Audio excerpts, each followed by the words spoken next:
Assalamualaikum readers, welcome back to the Azara novels with a new episode of दिल तेरा दीदार मांगता है।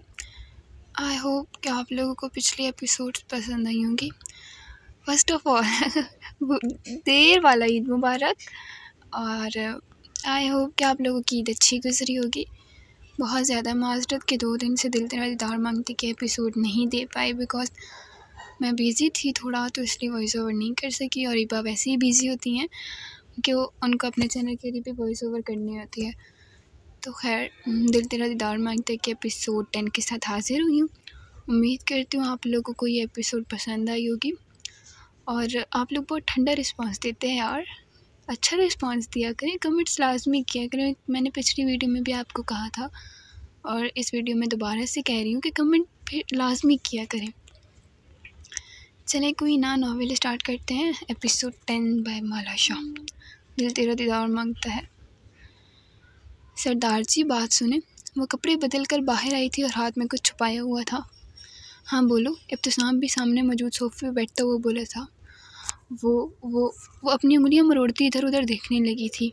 वो क्या? इब्तिसाम ने आईब्रो उचका कर पूछा था। क्या हम आपको नेल पॉलिश लगा दें? उसने उंगलियां मरोड़ते सवाल किया था। नहीं, वो 2 टोक लहजे में कहता सोफे से उठकर ड्रेसिंग की तरफ बढ़ा था। प्लीज़ सरदार जी, वो अपनी आंखों में नमी लाए बोली थी और यहाँ इब्तिसाम सुनो लाचार हुआ था। अच्छा ठीक है, फिर आप साफ़ कर देना। इब्तिसाम खुद पे परफ्यूम छिड़कता शीशे से अपनी छोटी सी बीवी को देख रहा था जिसकी आंखें चमक उठी थी। क्या हम आपके बालों में पोनी भी लगा दें? उसने फिर से सवाल पूछा था। नहीं, बिल्कुल नहीं। इब्तिसाम ने पीछे मुड़कर जमजम को देखा था। अच्छा ठीक है, सिर्फ नेल पॉलिश ही लगा देते हैं, वो अपनी आंखें छोटी किए हुए बोली थी। इब्तिसाम कहता उसके पास आकर बैठ गया था। लगाएं अब? इब्तिसाम ने अपना दाएं हाथ आगे किया था। हम यहाँ बैठ कर लगाएं? जमजम ने अपनी बड़ी बड़ी आंखों से अपने सरदार जी को घूरना चाहा था। नहीं जी, आप यहाँ बैठ कर लगाएं। इब्तिसाम मुस्कुराता हुआ उसे गोद में बिठा गया था। जमजम अपने मुंह पे हाथ रखते अपने गालों की लाली को छुपाना चाह रही थी। अरे क्या हुआ, लगाए ना? इब्तिसाम अपनी मुस्कुराहट छुपाता हुआ बोला था। आप ऐसे मत देखें ना। जमजम उसके देखने से पजल हुई थी। तो कैसे देखूं मैं? इब्तिसाम उसे पेट से पकड़ता मज़ीद खुद में भेजता उसकी खुशबू अपने अंदर उतारने लगा था।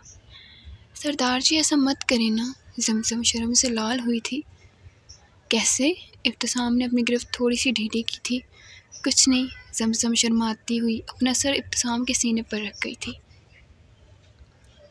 अमरेहा मुसलसल कई दिनों से खुद पे किसी की नज़रें महसूस कर रही थी। उसे हर वक्त लगता था कि कोई है जो उसे देख रहा है। वो आज महानूर को उसके स्कूल छोड़ने आई थी मगर कोई था जो उसका पीछा कर रहा था। वो बार बार पीछे मुड़कर देख रही थी मगर कोई नहीं था। वो महानूर को गेट पे छोड़ती पीछे मुड़ी कि किसी ने उसका हाथ पकड़कर उसे खींचा था। वो कटी डाल की तरह उस शख्स के चौड़े सीने से टकराई थी। उसकी धड़कनें बेकाबू हुई थीं। आखिर कौन था वो शख्स? एक गाड़ी तेज़ी से अमरेहा के पास से गुजरी थी। अगर एक लम्हा भी अमरेहा को देर होती तो अमरेहा का नामो निशान भी न बचता।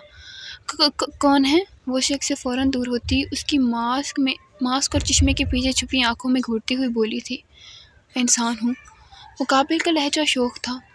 शुक्रिया बताने के लिए, मैं तो आपको जानवर समझी थी। अमरेहा मुंह बसोरती हुई उससे दूर हुई थी। अरे शुक्रिया की कोई बात नहीं, वैसे छोटे मोटे एहसान चलते फिरते करता रहता हूँ। वो लहजे में शोखी समोए बोला था। आप सीधी शराफत से अपना नाम बताएं वरना। अमरेहा ने अपनी उंगली को उठाते मुकाबिल को वार्न किया था। वरना? शायान कहता अपने कदम अमरेहा की तरफ बढ़ा गया था। देखें तो दूर रहें मुझसे। अमरेहा अपने कदम पीछे को लेने लगी थी। अच्छा रिलैक्स, मैं दूर ही हूँ। शायान 2 पल में संजीदा होते अपने कदमों को पीछे करते उस हल्की सी रोशनी में कहीं गायब हो गया था। अमरेहा हैरत से कभी अपने हाथ को देखती जिस पे उस शख्स का लम्स मौजूद था तो कभी उस जगह को जिस जगह से वो शख्स गायब हुआ था। रानी तबरेज़ घर में दाखिल होता रानी को आवाज़ें दे रहा था जो ना जाने कहाँ थी। अच्छा, कमेंट्स में ना फर्स्ट एपिसोड के और आई थिंक 4th एपिसोड के कमेंट्स में ना रीडर्स कंफ्यूज हुए हैं कि रानी कौन है, निशा कौन है। तो मैं बता देती हूँ कि रानी और निशा दोनों ही तबरेज़ की वाइफ्स हैं, ठीक है। जो रानी है वो एक नाचने वाली लड़की है और उसका करैक्टर भी ठीक नहीं है। जो निशा है वो तबरेज़ की मतलब क्या कहते हैं ख़ानदानी बीवी है और उसका कैरेक्टर भी अच्छा है, बट वो प्यारी नहीं है, इतनी ज़्यादा प्यारी नहीं। प्यारी वो है लेकिन इतनी ज़्यादा प्यारी नहीं, बिकॉज़ वो काफ़ी ज़्यादा हेल्दी है, तो इसलिए तबरेज़ को वो पसंद नहीं है। अब पसंद है नहीं है ये तो बाद में ही पता चलेगा। और जो मेरे रीडर्स कह रहे थे कि माला आपने एपिसोड नहीं दी, आगे एपिसोड नहीं दी, तो मैंने उनको पहले भी बताया है, अब दोबारा बता रही हूँ कि यहाँ पे दिया सारा नॉवेल्स के चैनल पे पढ़ें वो लोग एपिसोड। और लोग तबरेज़ वालों की शादी के बाद के एपिसोड आ गई हैं, ठीक है। मैं इस वीडियो को भी शेयर कर देती हूँ अपने कम्युनिटी पोस्ट में इंशाल्लाह। जब चीज़ आई वो तेज़ी से कमरे से निकलती उस तक आई थी। कहाँ थी तुम? यार मैं डर गया था। तबरेज़ बगैर कुछ सोचे रानी को अपने गले लगा गया था। कोई वजूद था वहाँ जिसने इस मंजर को देखते अपने हाथों की मुट्ठियाँ भेजी थी। साईं मैं यहीं थी, मैंने कहाँ जाना है? रानी उसके साथ लगे हुए बोली थी। रानी बस मुझे नहीं पता, जब भी मैं आऊँ तुम मेरे सामने हो, 2 पल के लिए भी मैं तुम्हें दूर नहीं कर सकता। तबरेज़ उसे अपने साथ लगाए पास बड़ी पलंग पे ही बैठ गया था। साईं मुझे लगा था कि आज आपकी शादी है तो आप वहीं होंगे ना रात में? रानी ने खुद को तबरेज़ से दूर करते हुए कहा था। नहीं, मैं क्यों होऊंगा वहाँ पे? मैं क्यों उसके पास रहूँगा? मुझे तुम्हारे पास सुकून मिलता है। तबरेज़ ने रानी का हाथ अपने हाथों में लिया था। नहीं साईं, कुछ भी हो आज आपको उनके पास होना चाहिए था, क्योंकि उस तरह हवेली वालों को आप पे शक हो सकता है।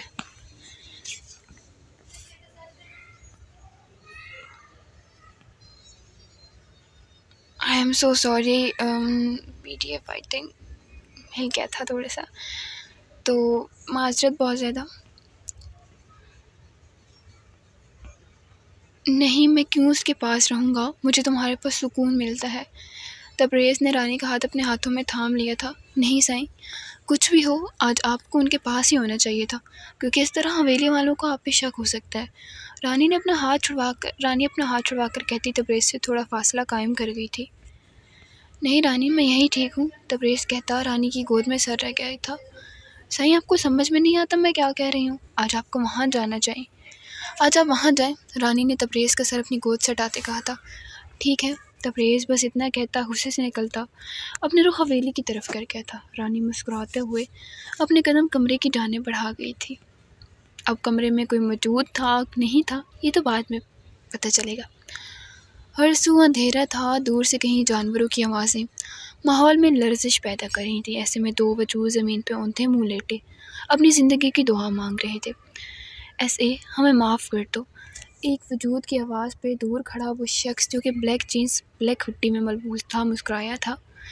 ऐसे हमें छोड़ दो, हमारा कोई कसूर नहीं, हमें ऑर्डर मिला था। वो शख्स अपने सामने हर तरह के कीड़ों के जाल को देख बेहाल हो रहा था। ऐसे तुम सुन सकते हो? वजूद एक साथ कहते उठने की कोशिश में हलकान हो रहे थे। रस्सी को मजबूती से बांधा गया था। ऐसे सुनकर भी अनसुना करता है। आखिर वो शख्स बोल पड़ा था। उसकी भारी आवाज़ फ़िज़ा को मज़ीद खौफनाक बना रही थी। ऐसे हमें माफ़ कर दो, वो लोग चीख रहे थे। ब्लैक हुडी में मलबूस वो शख्स तंज़िया मुस्कुराया था। इन कीड़ों से बच गए तो ऐसे से भी बच जाओगे। ऐसे कहता उन जार में मौजूद कीड़ों को एक बटन दबाते ही खोल गया था। वो कीड़े आहिस्ता आहिस्ता बढ़ते उन दोनों लोगों के पास आ रहे थे। वो दोनों वजूद खुद को घसीटते पीछे की जानिब होना चाहते थे। हमें माफ़ कर दो। ऐसे खुद पे कन खजूरों और दीगर कीड़ों को जिस्म पे चढ़ता देख वो चिल्लाए थे। माफ़ी वो क्या होता है? ऐसे की डिक्शनरी में माफ़ी नामे कोई लफ्ज़ नहीं।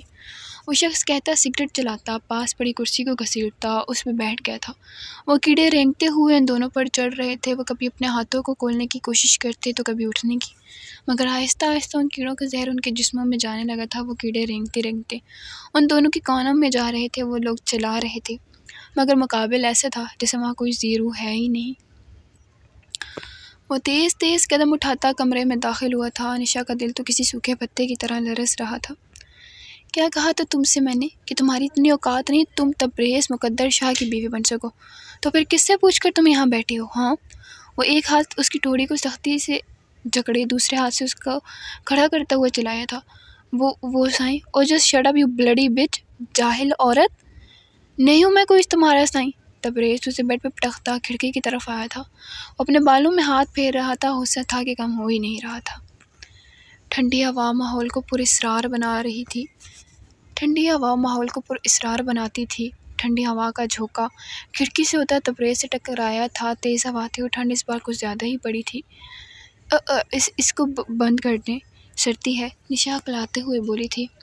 तबरेज़ बाहर देखता मुस्कुराया था। उसकी ब्राउन मकनातीसी आंखें मुस्कुराई थीं, एक चमक छू कर गुजरी थी। चलो मेरे साथ। तबरेज़ उसके सजे संवरे रूप को सिरे से नज़रअंदाज करता उसे खींचता हुआ नीचे लाया था। वो लोग अपने अपने कमरों में सो रहे थे। सब लोग, मुलाजिम भी, सब अपने अपने घरों में थे। इन सब बर्तनों को फिर से धो, मोनिशा का हाथ पकड़ते उसे किचन में लाया था।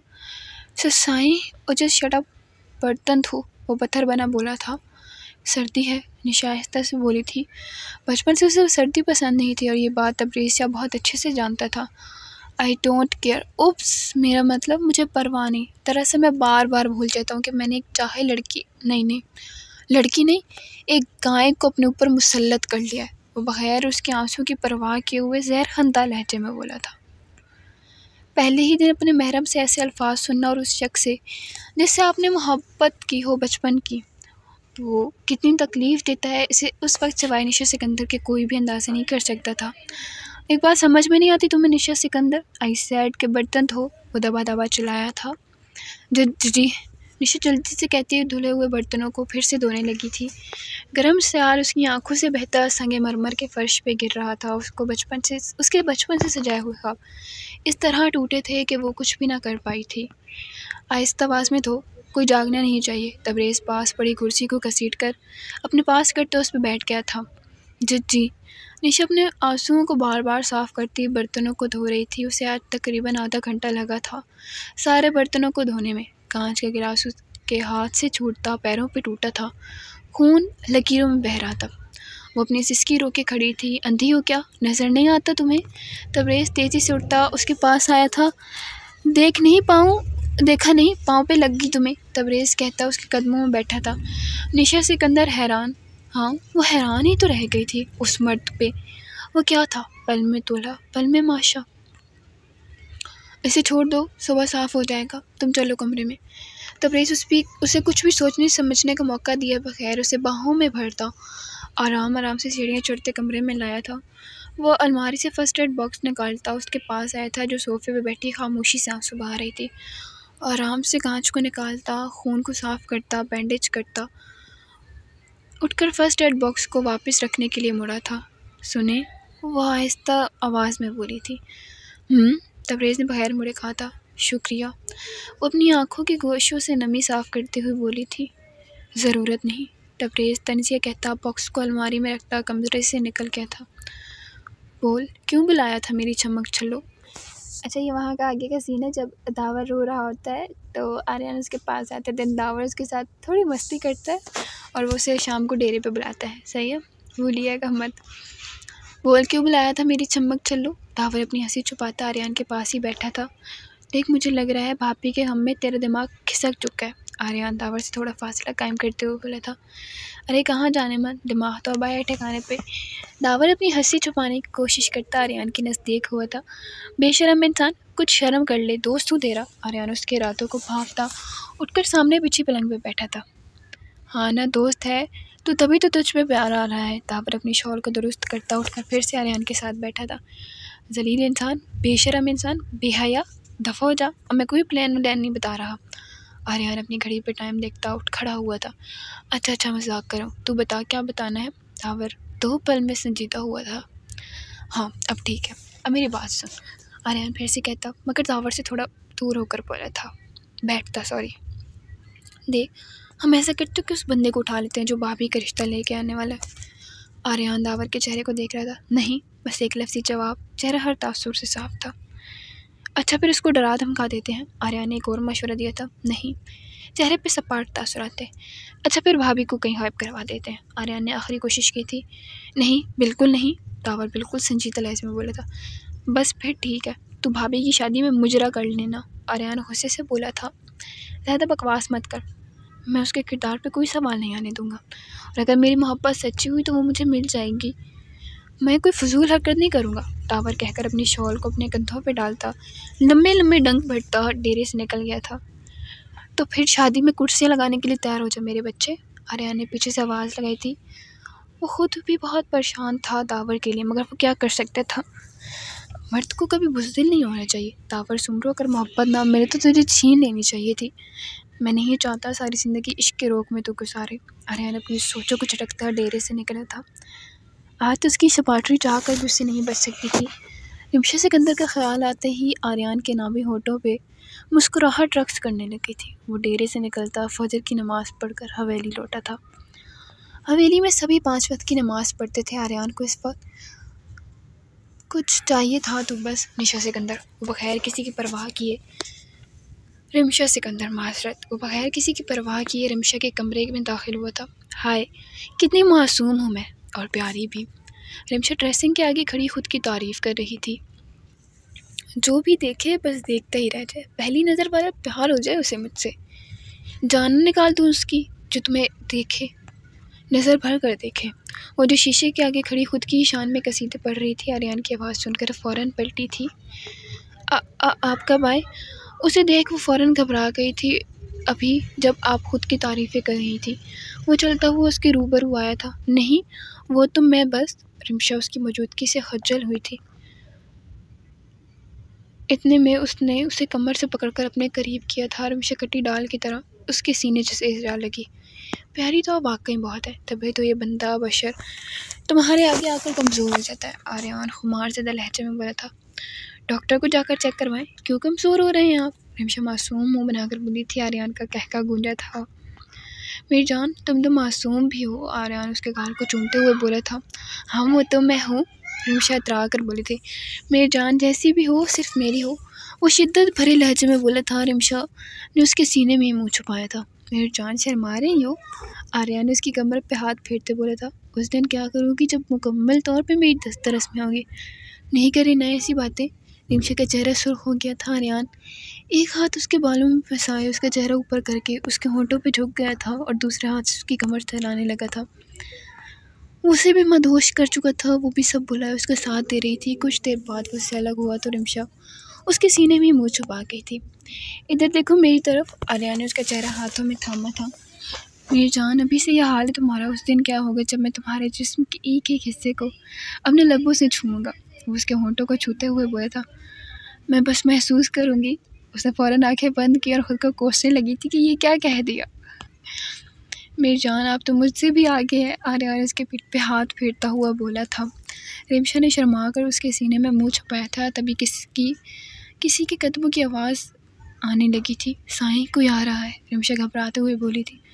तो आने दो। वो उसको अपनी नज़रों के इशारे में लिए बोलता। आप चले जाए ना। मासूम मुँह बनाकर बोलती। एक शर्त पे। वो क्या? वो फ़ौरन बोली। एक किस। वो मज़े से बोला था। रिमशा नफ़ी में सर हिलाने लगी थी। बीबी जी, आपको नीचे बड़ी बेगम बुला रही हैं, मुलाज़मत दस्तक देते हुए बोली थी। अच्छा, आ रही हूँ। रिमशा उसे देखते बोली। जी अच्छा। मुलाज़मा कहती चली गई थी। जाने दें। अंदाज़ मासूमाना था। पहले किस, वो भी आर्यन शाह था। रिमशा एड़ियों के बल ऊपर होती उसके होंठ चूमने लगी थी। वो फिर से मदहोश हो गई थी। काफ़ी देर बाद वो पीछे ना हुई तो आर्यन ने उसे खुद से अलग किया था। क्या हो गया जानम? आर्यन बोलता। कुछ नहीं, मैं चलती हूँ। ये कहते ही वो जाने लगी कि आर्यन की आवाज़ से रुकी थी। लगता है रुखसती करवानी पड़ेगी, मेरी बेगम में अब सब्र नहीं। उसके बाद सुनकर रिमशा ने पलट कर उसे देखा और मुस्कुरा कर चली गई थी। आर्यन भी मुस्कुराता नाश्ते के लिए नीचे चला गया था। कैसे हो मुख्तार शाह, क्या हाल है? जब्बार सुमरो आज इत्तफाकन अपनी ज़मीनों का दौरा करने आए थे और कुछ ही फासलों पे शाहों की ज़मीनों पे मुख्तार शाह को देख वो बेइख्तियार उनके पास आए थे जो अपनी ज़मीनों को देख रहे थे। जब्बार सुमरो 20 सालों बाद भी आज मुख्तार शाह से मुखातिब हुए थे। जिस साल में छोड़ा था जब्बार सुमरो, मैं आज भी उसी हाल में हूँ। मुख्तार शाह बगैर उनकी तरफ मुड़े बोले थे। गुज़रे माहों विसाल में भी वो जब्बार सुमरो की आवाज़ नहीं बोले थे। मुख्तार, हमें माफ़ी नहीं मिल सकती क्या? जब्बार सुमरो किसी हारे हुए जुआरी की तरह कहते अपनी नज़रें झुका गए थे। किस चीज़ की माफ़ी दूँ मैं तुम्हें? हाँ बताओ मुझे। मुख्तार शाह अपने दोनों हाथों को पीछे की तरफ बांधते हुए बोले थे। उनकी नज़रें अभी भी सरसों के साग के लहराते हुए फूलों पे थी। हर चीज़ की माफ़ी यार। इन सालों में जब्बार सुमरो अकेला तन्हा रहा है। तेरे बगैर तन्हा था यार मैं, माफ़ करते अपने जबरों को, वो पुरनम आँखों से बोले थे। उनके कदम लड़खड़ाए थे कि मुख्तियार शाह तेज़ी से पलटते उनका हाथ थाम कर उन्हें सहारा दे गए। बहुत इंतज़ार करवाए तूने जब्बार सुमरो, इतनी आसानी से माफ़ी नहीं मिलेगी। मुख्तियार शाह एक एक लफ्ज़ को आहिस्ता आहिस्ता कहते। जब्बार सुमरो के थामे हुए हाथ को आराम से छोड़ते अपनी ज़मीनों की तरफ बढ़ गए थे। जब्बार सुमरो की आंखों से एक बागी आंसू निकलता उस ज़मीन में जज्ब हुआ था जिसमें कितने ही लोगों के आंसू जज्ब हुए थे। जब्बार सुमरो की नज़रों ने मुख्तियार शाह को दूर तक पीछा किया था। वो पशेमान थे उस सब के लिए, उस दिन के लिए जिसमें उनकी कोई गलती नहीं थी, मगर वो फिर भी कसूरवार ठहराए गए थे। हाय आज तो मैं बहुत थक गया हूँ। शम्स साहब थके हारे घर में दाखिल हुए। बाहर सहन में पड़ी चारपाई पे बैठे थे। अमरेहा प्राइमरी स्कूल में पढ़ाती थी, मानूर और अहमद भी उसी स्कूल में गए थे। शम्स मैंने हज़ारों बार आपको कहा है इतना काम मत किया करें। शम्सा बेगम पानी के गिलास हाथ में पकड़े किचन से बाहर आई थी। अरे क्या करूं, अपने बच्चों का पेट पालने के लिए काम तो करना पड़ेगा ना। शम्स साहब अपने माथे पे आए पसीने को साफ़ करते शम्सा बेगम के हाथ से पानी के गिलास थाम गए थे। लेकिन शम्स, आपको अपनी सेहत का भी तो ख्याल रखना चाहिए ना। शम्सा बेगम उनके पास ही बैठ गई थी। अरे रखता हूँ मैं ख्याल। अब अपना अगर मैं रोज़ सुबह मंडी ना जाऊँ तो सस्ती सब्जियाँ और फल कहाँ से लाया करूँ। महंगाई देखिए आसमान से बातें कर रही है। शम्स साहब अफसरदगी से बोले थे। तो शम्स, हम वापस क्यों नहीं चले जाते। शम्सा बेगम उन्हें 18 सालों में पहली बार वो बात कह गई थी जिससे शम्स साहब बचना चाहते थे। हरगिज़ नहीं शम्सा, तुम्हें अंदाज़ा भी है अगर हम वहाँ गए तो हमारे साथ क्या होगा। शम्स साहब पानी का गिलास बगैर पिए ही साइड पे रखते उठ खड़े हुए थे।